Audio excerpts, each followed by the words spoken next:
नमो बुद्धाय, जय भीम। मैं आपका दोस्त आनंद बाबू। आपने एक फिल्म देखी होगी, वो 7 दिन। अनिल कपूर और पद्मिनी कोल्हापुरी थी। उनमें उनके 7 दिन की घटनाक्रम था और 7 दिन के बाद वो एक दूसरे से मिल जाते हैं और उनकी लव स्टोरी पूरी हो जाती है। मगर हम यहाँ पर बात कर रहे हैं बाबा साहब के वो 11 दिन। डॉक्टर बाबा साहब अम्बेडकर जी के अपमान भरे वो 11 दिन, डॉक्टर बाबा साहब अम्बेडकर जी का अथाह पीड़ा से जुड़े हुए वो 11 दिन, डॉक्टर बाबा साहब अम्बेडकर जी की वेदना संवेदना को झकझोर देने वाले वो 11 दिन जो उन्होंने गुजरात के वडोदरा शहर में झेला।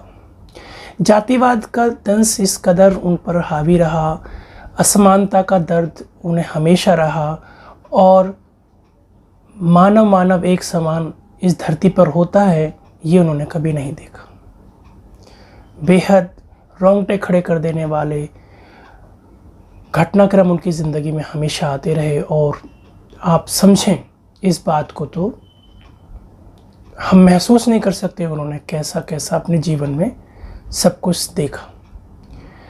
बात होती है डॉक्टर बाबा साहब अम्बेडकर जब वडोदरा की पृष्ठभूमि पर आते हैं और सैन्य सचिव की नौकरी करते हैं, वहाँ पर जो सयाजी गायकवाड़ साहब का जो अन्य स्टाफ था, डॉक्टर बाबा साहब अम्बेडकर की जाति से बहुत घृणित व्यवहार करता है उनके साथ और वहाँ पर उनको तिरस्कृत होना पड़ता है।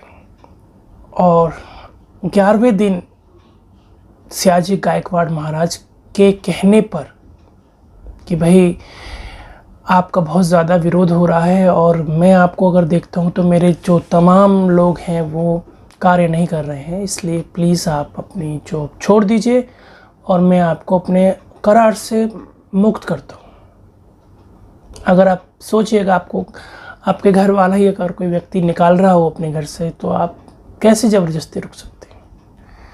केवल और केवल डॉक्टर बाबा साहब अम्बेडकर जी पर ये निर्णय छोड़ दिया जाता कि भैया आपको ऐसे माहौल में नौकरी करनी है, या बहुत बड़ी बात थी।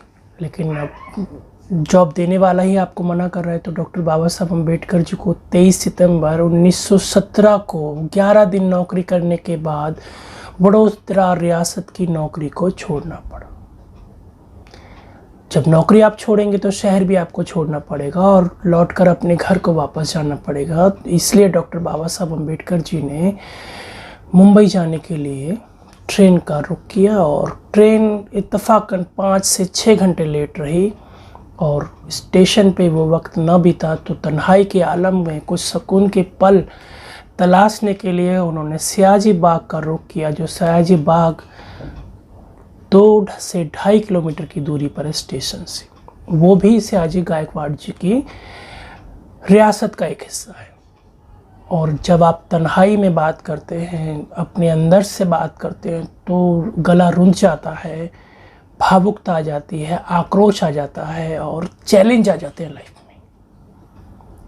तो डॉक्टर बाबा साहब अम्बेडकर जी ने पार्क के बिल्कुल लास्ट में जाकर एक बड़ के पेड़ के नीचे जो नाले के किनारे बहता था खड़ा था और नाला वहाँ से बहता था, वहाँ पर बैठे आत्मचिंतन मंथन किया कि अगर मेरे जैसे पढ़े लिखे व्यक्ति के साथ इस तरह का अमानवीय व्यवहार होता है तो वो उन लोगों के साथ क्या होता होगा जो कभी पढ़े ही नहीं।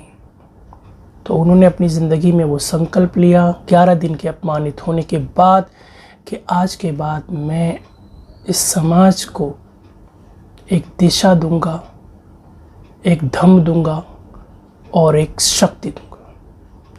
और शायद हम कह सकते हैं कि 23 सितंबर 1917 को उन्होंने जो संकल्प लिया, खुद से संकल्प लिया और उन्होंने कभी पीछे मुड़कर नहीं देखा।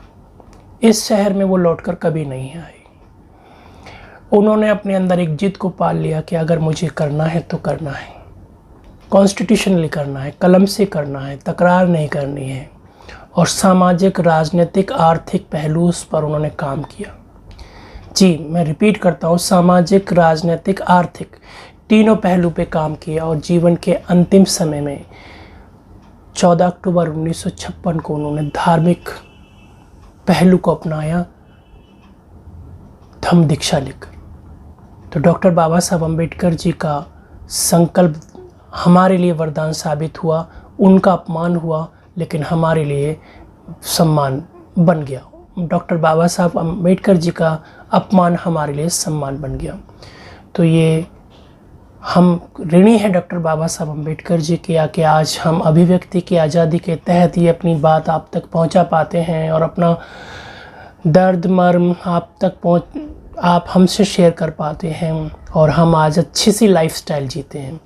तो इसी सब शब्दों के साथ हम ऋणी हैं डॉक्टर बाबा साहब अम्बेडकर जी के लिए। उनके हर कार्य को हम नमन करते हैं और दृढ़ संकल्प लेते हैं कि हम पे बैक टू सोसाइटी कंसेप्ट के तहत हमारा आने वाला हर लम्हा, हर समा समाज के लिए समर्पित होगा और हम और आप इस दुनिया से जाएंगे तो हमारे निशान भी कुछ रह जाए, इस तरह करके जाएंगे। इसी सब शब्दों के साथ नमो बुद्धाय।